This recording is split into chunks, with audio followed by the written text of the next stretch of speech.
Okay, hello people. Today I'm back with another simulation as you've seen here. This time I had to draw this for to enable you to understand it a little bit better because it's harder to describe, but you get the drift what it is about. Basically, I have here I've written a program to manage a small milk bottle filling conveyor belt or system. So basically this would help like a small farmer or a medium-sized farmer, actually medium-sized farmer upwards, to be able to milk his cows, process the milk, and then package it in bottles and take it for sale on the market in boxes or crates or whatever.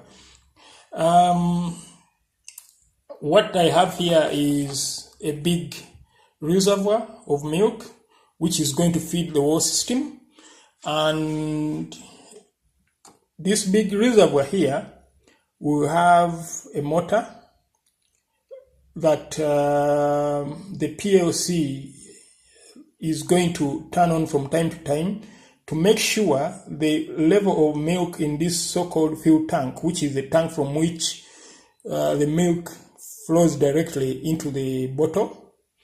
Yeah, so this smaller tank, this is not to scale. This is going to be a smaller tank. This is obviously going to be a much bigger tank, but for purposes of detail, I didn't draw this to scale, but you can imagine a fuel tank and where the level of milk has to be strictly between this and that level for the speed of filling to be similar for all bottling scenarios. So anyway, the milk will come from this big tank, the reservoir, be pushed by this motor or pump. Actually, this is a pump into this fuel tank, and then from there, this is a valve. This is also a valve for safety.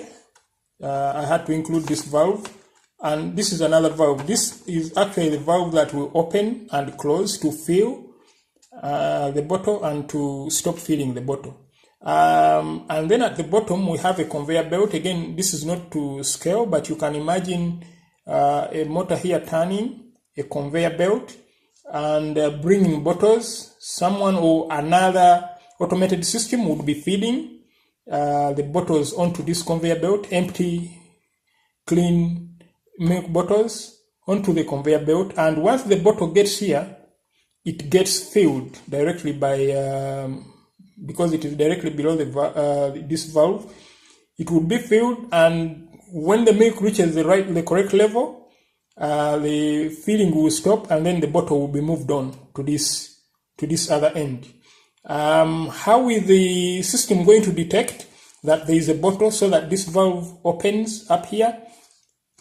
Including a weight sensor here. Now, once the weight is correct, we shall have bottles will have a standard weight. So if you have a bottle of say 50 grams, once the bottle comes here and this weighing scale looks at it, at the weight, and it's sure, say I've programmed it to believe, say,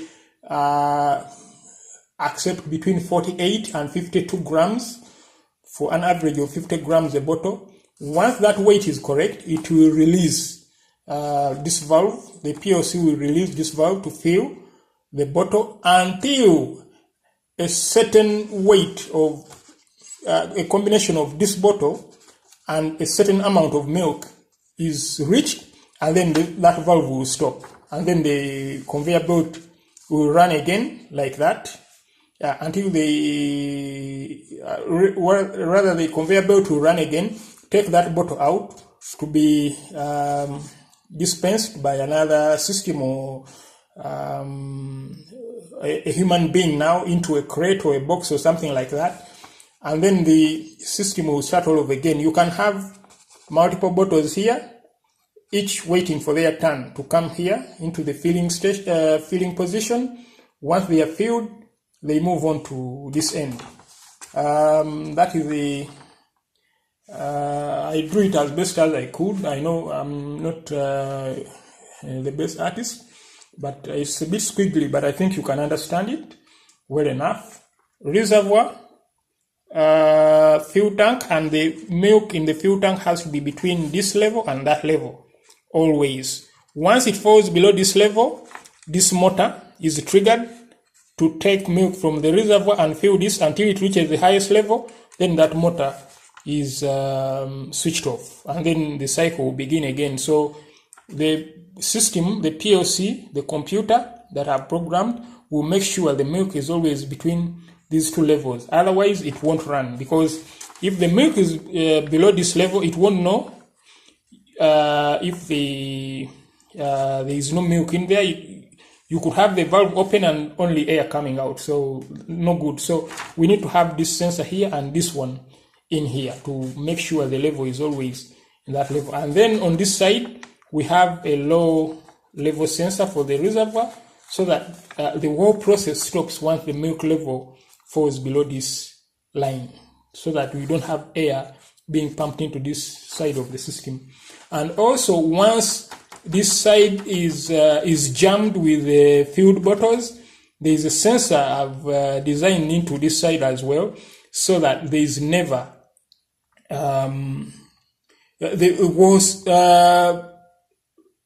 process stops of the conveyor belt. This side can continue filling and only filling the fuel tank if it's necessary. But once the bottles are clogged or jammed on this side, nobody is clearing them, then the whole system will stop. And I've also included an emergency switch.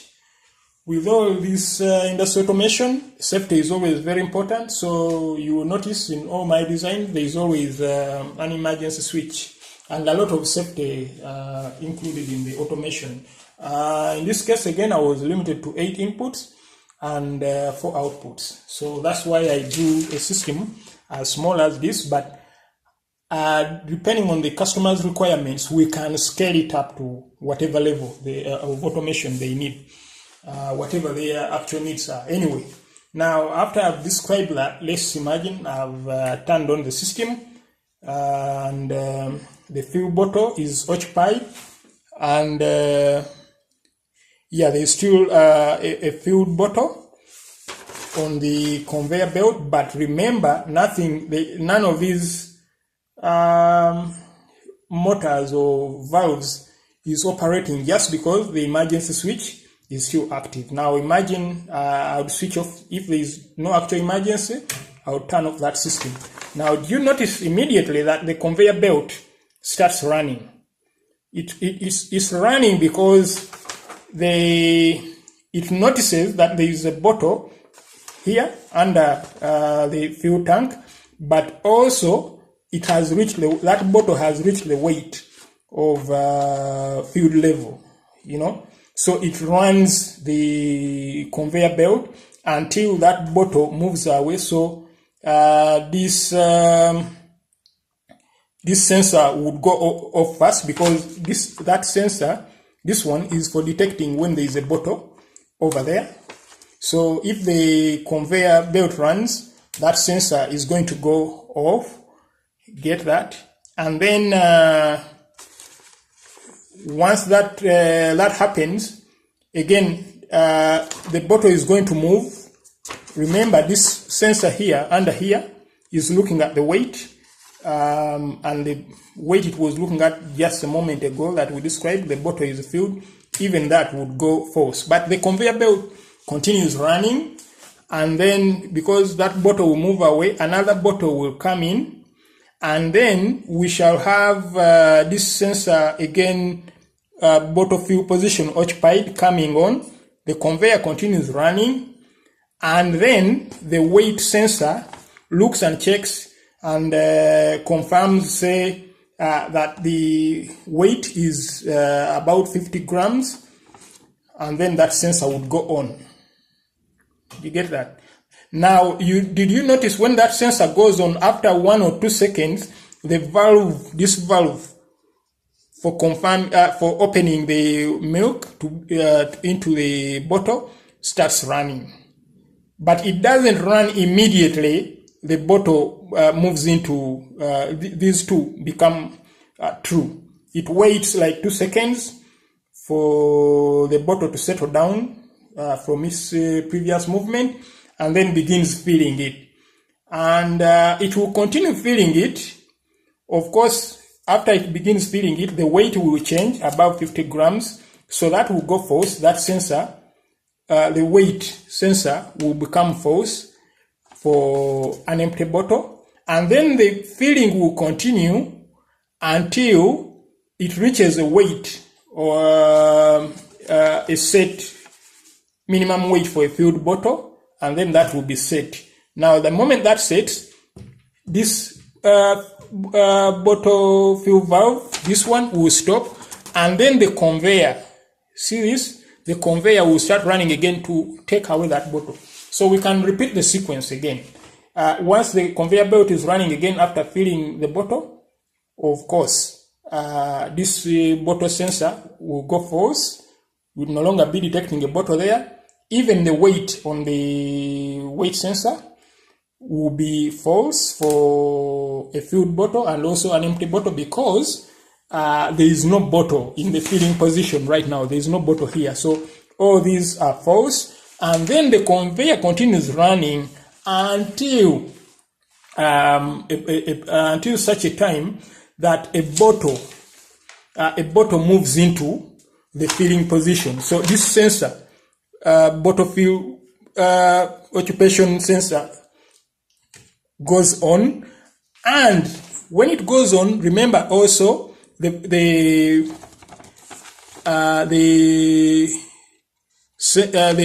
PLC is going to be looking at the weight that is being given by this sensor.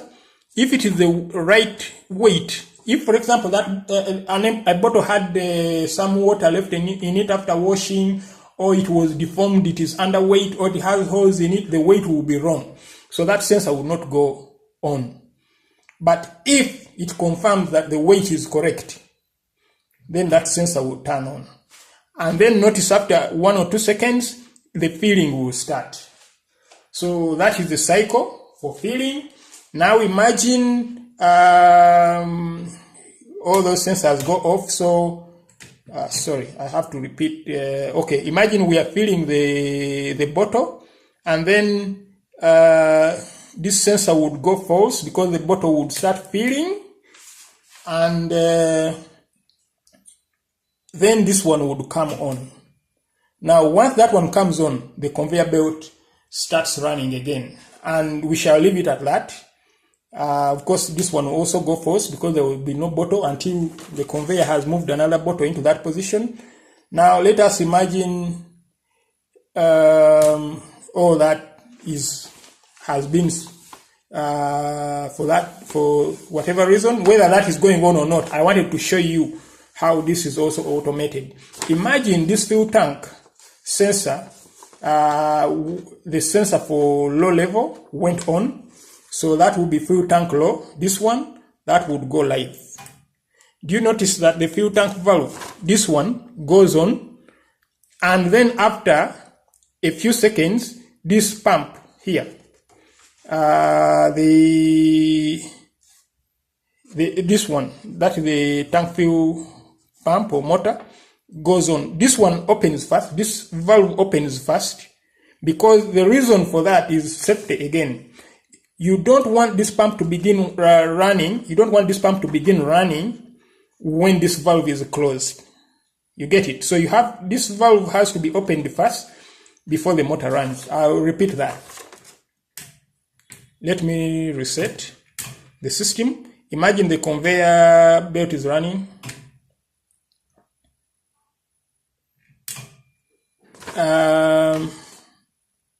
Fuel tank valve is open. Now I need to, now let me turn the whole system off and then turn it on. Let's get this right. turn on the system with the emergency switch active, deactivate it, but when you deactivate it, the motor is going to run, and then the fuel tank level, this one, goes low, like that. Watch the sequence of this pump and this valve. The valve is going to go on first, and then the pump will come on after a few seconds. Now watch this. Valve first, then pump next. To avoid this pump running when this valve is closed, because it will be sucking basically vacuum, you will be ruining the pump, and even the system gradually will be, will be degraded. So that is for that, and that will continue. This tank valve, of course, if the filling continues, this sensor will go false because the milk will be filled, but the filling will continue. The valve will continue being open, and the pump will continue running until this fuel tank high, this sensor here, is triggered. And now once that is triggered, have you noticed that this tank motor went off first, and then after a few seconds the valve also closed. The motor shut down first, and then this valve closed. You don't want this valve to close before the motor stops. So the motor stops first, and then you close that valve. What else can I show you? About this? The low level sensor for the reservoir. In case that went on, imagine that went on, the conveyor belt, everything will stop. Everything will stop. There should be another system for filling this. It can be manual or automated for filling this one. It can be manual or automated, but in this case, because I was limited to 4 outputs, I didn't include it, but we can scale it down. I think that's about it. Basically, you've seen all these come on and go off in whatever sequence.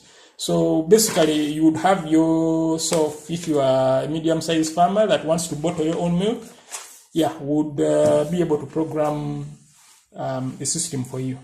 Thank you very much.